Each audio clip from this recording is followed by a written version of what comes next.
The deadliest day of World War II, Operation Barbarossa, June 22, 1941.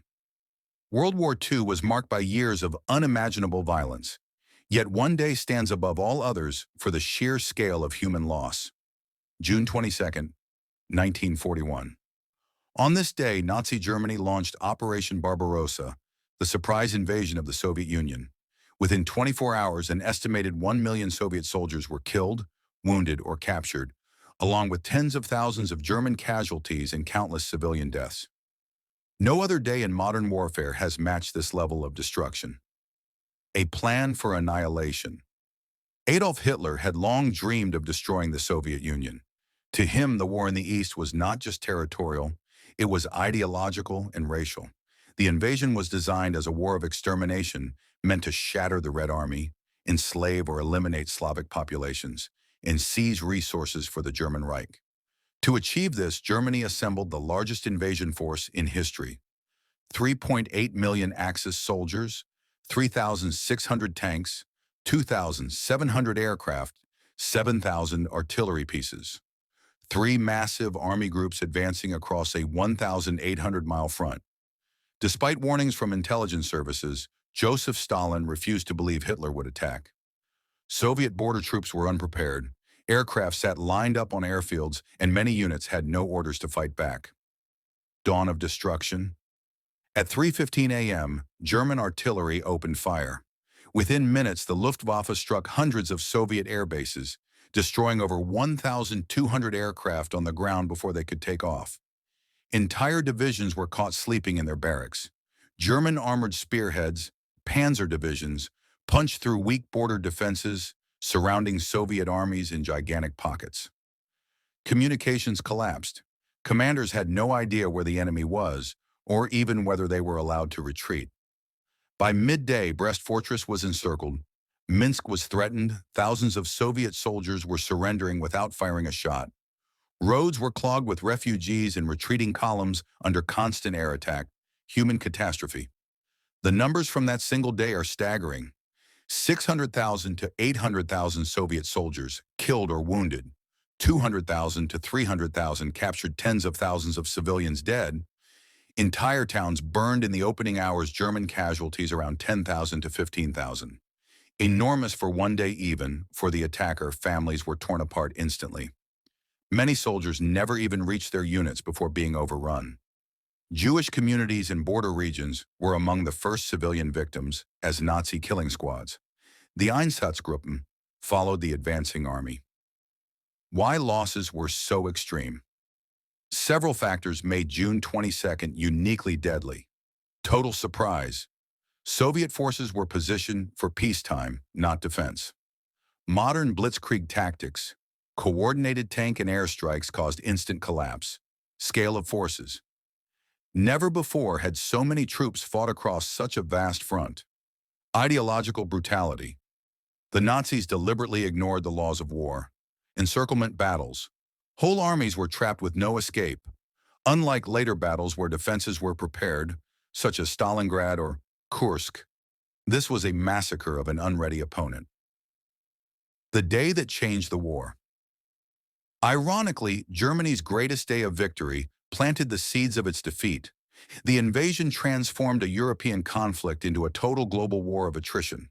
The Soviet Union, though shattered, did not collapse. Instead, factories were moved beyond the Urals. Millions volunteered, despite terror and confusion. Allied support through Lend-Lease began. The Eastern Front became a grinding furnace that would consume 80% of German military deaths. From this single day grew battles like Moscow, Stalingrad, and Kursk, conflicts that ultimately destroyed Nazi power. Remembering June 22nd, in Russia and several former Soviet states, June 22nd is commemorated as the Day of Memory and Sorrow. Sirens sound at dawn, echoing the moment the guns first fired. For many families, it marks the true beginning of what they call the Great Patriotic War, a struggle that would take more than 27 million Soviet lives before victory was achieved. Conclusion. While other days of World War II were horrific, Hiroshima, Dresden, D-Day, none equaled the concentrated devastation of June 22, 1941. It was not just a military operation, but the opening of the deadliest campaign in human history. The first 24 hours of Operation Barbarossa demonstrated how modern ideology, technology, and hatred could combine to produce suffering on an unprecedented scale. The deadliest day of World War II was more than a statistic. It was the moment the 20th century descended into its darkest chapter. From shock to endless war, 1941 to 1942. The first 24 hours of Operation Barbarossa shattered the Soviet frontier, but the disaster did not end when the sun set on June 22nd. The following weeks turned that single day of catastrophe into a rolling apocalypse that stretched from the Baltic Sea to the Black Sea. The first weeks, armies disappear. By early July 1941, entire Soviet fronts had ceased to exist. German panzer groups executed gigantic encirclements. Białystok-Minsk pocket, over 300,000 Soviet troops captured Smolensk. Another 180,000 lost Uman and Kyiv. More than 600,000 prisoners in the largest encirclement in military history. Many of these men had survived the first day only to die later from starvation, exposure, or execution. German planning assumed the Soviet Union would collapse within months. Officers carried parade uniforms in their trucks, expecting victory celebrations in Moscow by autumn. The civilian front for civilians, the violence of June 22nd never stopped. It simply changed form. Occupation and terror. German military rule meant mass shootings, forced labor, and deliberate starvation policies. The Holocaust expands. Mobile killing units began systematic murder behind the front lines. The war in the East became inseparable from genocide. Scorched earth, retreating Soviet forces destroyed bridges, factories, and crops to deny them to the enemy. Villages that had awakened to artillery fire on June 22nd often no longer existed by winter. Moscow, the turning point. That almost wasn't by October. 1941, German troops were close enough to see the spires of the Kremlin. The Soviet state prepared for evacuation. Many believed the catastrophe that began on June 22nd would end with the fall of the capital. But several forces intervened. The vast distances exhausted German supply lines. Autumn rains turned roads into oceans of mud. Siberian divisions, released after Japan chose not to attack the USSR, arrived to defend Moscow. Civilian mobilization created new armies from workers and students. In December, the Red Army counterattacked. For the first time in the war, the Wehrmacht was thrown back. Winter of survival. The winter of 1941 to 42 was the grim child of that first deadly day. Millions of Soviet soldiers fought with minimal equipment because so much had been destroyed in the opening hours. Soldiers wrapped feet in rags due to lack of boots. Factories worked in minus 30 degrees Celsius temperatures. Leningrad endured starvation that killed 1 million civilians, yet the Soviet Union did not break. The shock of June 22nd had forged a brutal determination. Surrender meant annihilation. Germany trapped by its own victory. The success of the first day convinced Hitler that total victory was inevitable. This led to fatal decisions. The enemy was underestimated. Economic planning assumed quick conquest. Occupation policies created endless partisan war. Resources were split between Moscow, Leningrad, and Ukraine. The very momentum born on the deadliest day pushed Germany deeper into a conflict it could not win. Legacy of the catastrophe. By 1942, the Eastern Front had become the largest battlefield in history, a war where prisoners were expected to die, a struggle of entire societies, not just armies, the central theater deciding the fate of the world.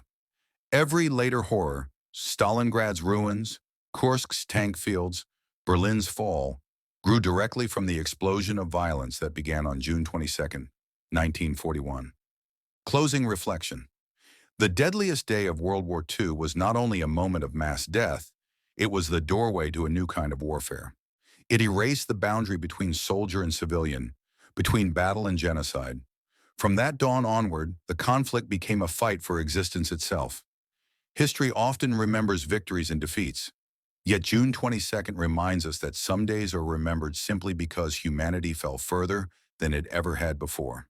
Stalingrad and the turning of the tide. 1942 to 1943. The shock waves of the invasion's first day rolled forward into 1942 like an unstoppable storm. Germany still appeared invincible, yet beneath the surface its armies were bleeding to death. Hitler believed one more massive blow would finish the Soviet Union. That blow was aimed at the city on the Volga. Stalingrad. The road to Stalingrad, Operation Blue, launched in the summer of 1942, sought to capture the oil fields of the Caucasus and cut the Volga River.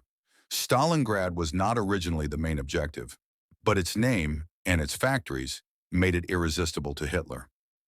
By August, the Luftwaffe reduced much of the city to burning rubble. Civilians were trapped with no evacuation. The Volga became the only lifeline for defenders. The brutality that had begun on the first day of the war now reached its most concentrated form. Stalingrad became a symbol. For Germany, proof of inevitable victory. For the Soviets, proof that retreat must end. A new kind of battle. Unlike the swift disasters of 1941, Stalingrad was fought house by house, staircase by staircase. Factories became fortresses. Sewers turned into secret front lines. Snipers and assault groups replaced tank maneuvers. Life expectancy for a new Soviet soldier was often less than 24 hours.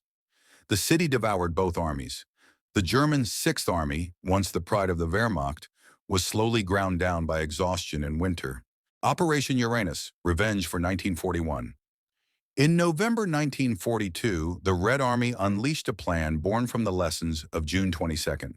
Instead of meeting German strength head-on, Soviet commanders struck the weaker Romanian and Hungarian forces guarding the flanks. Within days, German forces were encircled. 300,000 Axis soldiers were trapped. Hitler forbade retreat, repeating the mistakes inflicted on the Soviets in 1941. What had happened to Soviet armies on the deadliest day, encirclement and destruction, was now happening to Germany. The end of the Sixth Army. By February 1943, Stalingrad was silent. Of the vast army that entered the city, about 90,000 surrendered. Fewer than 6,000 would ever return home. Hundreds of thousands lay dead in the ruins and frozen steppe. The psychological impact was enormous. For the first time, the myth of German invincibility was shattered. Across Europe, occupied peoples realized the Reich could be defeated. Kursk, the final proof. Germany attempted one last great offensive in July 1943 at Kursk, assembling the largest tank battle in history.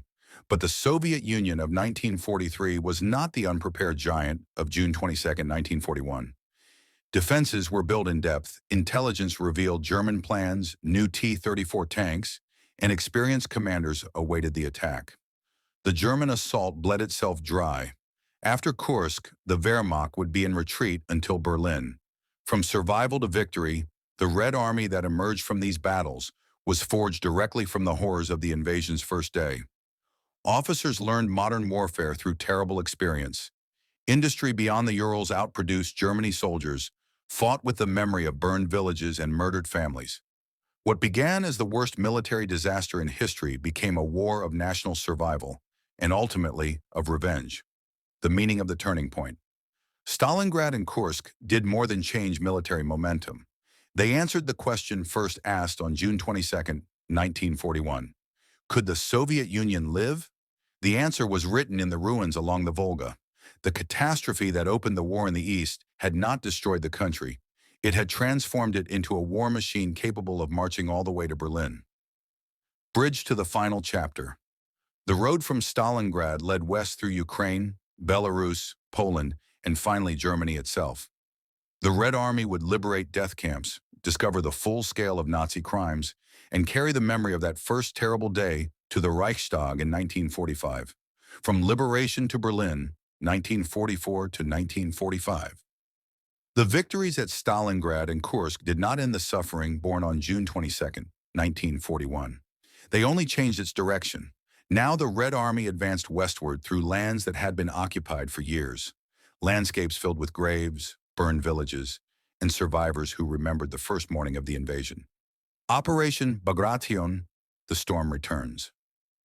In June 1944, almost exactly 3 years after the catastrophe began, the Soviet Union launched Operation Bagration.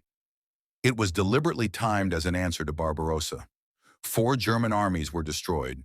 Over 400,000 Axis soldiers were killed, wounded, or captured. Belarus was liberated almost entirely. The road to Poland and East Prussia was open. The scale mirrored the disasters that had struck the Soviets in 1941.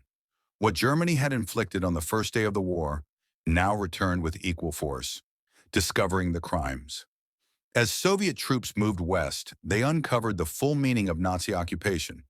Mass graves outside thousands of towns, the remains of extermination camps like Majdanek and Auschwitz cities, where entire Jewish populations had vanished, millions of forced laborers and prisoners of war, barely alive.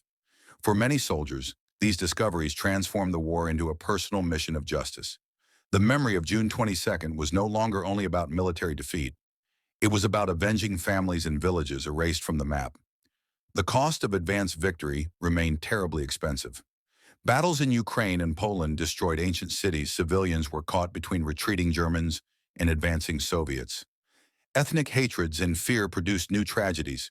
German resistance stiffened as the Reich itself was threatened. By early 1945, more than 20 million Soviet citizens were already dead, a number growing directly from the chain of events that began on the invasion's first day. Into Germany in January 1945, the Vistula-Oder offensive carried the Red Army to within 70 kilometers of Berlin. Soldiers who had been children in 1941 now marched as veterans. The final months were among the bloodiest. Königsberg, Budapest, and Vienna fell after brutal sieges. Refugee columns filled winter roads. The German state disintegrated. Yet even at this moment, Hitler still believed the spirit of Barbarossa could be revived, ordering hopeless counterattacks that only increased the death toll. The Battle for Berlin. April 1945 brought the last act. Over 2.5 million Soviet troops surrounded the capital of the Reich. Street by street, the city was reduced to ruins, an echo of Stalingrad in reverse. When the Reichstag fell on May 2nd, many soldiers thought of the morning 4 years earlier, when their own homeland had been shattered. On May 9, 1945, Germany surrendered to the Soviet Union. The war that had opened with the deadliest day in history ended with the total destruction of the power that launched it. What June 22nd meant in the end, the fall of Berlin did not erase the beginning. The Eastern Front had consumed roughly 80% of all German military deaths. The Soviet Union lost about 27 million people. Military and civilian, thousands of towns never recovered their pre-war populations. Borders, governments, and the map of Europe were permanently changed. Every one of those consequences traced back to the surprise and slaughter of June 22nd, 1941. Looking back from the ruins. When veterans returned home, many measured their lives from that single day. Before the war meant before the dawn guns. After the war meant surviving what followed. The deadliest day was not only a statistic, it was the wound from which the entire Eastern Front bled for 4 years. Bridge to the final Part 1 chapter remains. How historians judge this day today, how it compares with other tragedies of the war, and what lessons the world drew from it after 1945. Memory, debate, and historical legacy. The guns that opened fire before dawn on June 22, 1941, fell silent long ago. Yet the argument over that day has never ended. Historians still debate the exact numbers of dead, the responsibility of leaders, and whether any other single day of World War II can compare to its horror. What is certain is that the invasion of the Soviet Union reshaped the 20th century more than any other 24 hours of the conflict. Was it truly the deadliest? Other days of the war produced terrible loss. Hiroshima, August 6, 1945. Around 70,000 to 80,000 killed instantly. Nagasaki, August 9, 1945. Roughly 40,000 to 70,000 Dresden, February 1945. About 25,000 civilian deaths. D-Day, June 6, 1944. Approximately 10,000 Allied casualties. Yet none reached the combined military and civilian catastrophe of June 22, 1941, when close to 1 million people became casualties within hours. What makes this day unique is not only the number, but the consequences. It opened a front that would kill more human beings than all other theaters of World War II combined. The question of responsibility scholars point to several layers of blame. Nazi ideology. The invasion was planned as a war of extermination, not a conventional campaign. Stalin's misjudgment. Warnings were ignored, leaving millions exposed. The nature of total war. Modern industry allowed killing on an industrial scale. The deadliest day was therefore not an accident of battle. It was the result of deliberate political choices made in Berlin and Moscow over many years. How the day is remembered. Across Eastern Europe, the memory is still intensely personal. In Russia, Belarus, and Ukraine, sirens sound at dawn each June 22nd. Museums display clocks stopped at 3:15 a.m.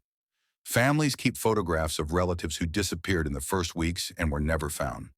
For Western countries, the war often begins with Poland in 1939 or Normandy in 1944. For the peoples of the former Soviet Union, history begins with the morning their world ended. Lessons for the present. The legacy of the deadliest day reaches beyond World War II. Surprise and miscalculation between great powers can unleash disasters within hours. Dehumanizing ideology turns warfare into mass murder. Civilian societies, not only armies, pay the highest price. Modern international law, the United Nations system, and the post-war human rights movement were all shaped by the determination that such a day must never happen again. Voices from the silent survivors left simple words that explain more than any statistic. A nurse from Minsk. The war did not begin gradually. It arrived in one breath. A German officer's diary. We have opened a door that will not close. A Soviet private. After that morning, no one was young anymore. These fragments remind us that behind the numbers were individual lives, children on their way to school, farmers in their fields, soldiers who had not yet learned how to be afraid. Final reflection. The deadliest day of World War II was not only a military event, it was the moment when hatred, technology, and dictatorship combined to test the limits of human endurance. From that dawn flowed the sieges of Leningrad and Stalingrad, the Holocaust in the East, the march to Berlin, and the division of Europe that followed. To study June 22, 1941 is to confront a warning written in blood. Civilizations can collapse in a single sunrise, and the cost of unpreparedness and fanaticism is measured not in territory, but in generations of the dead.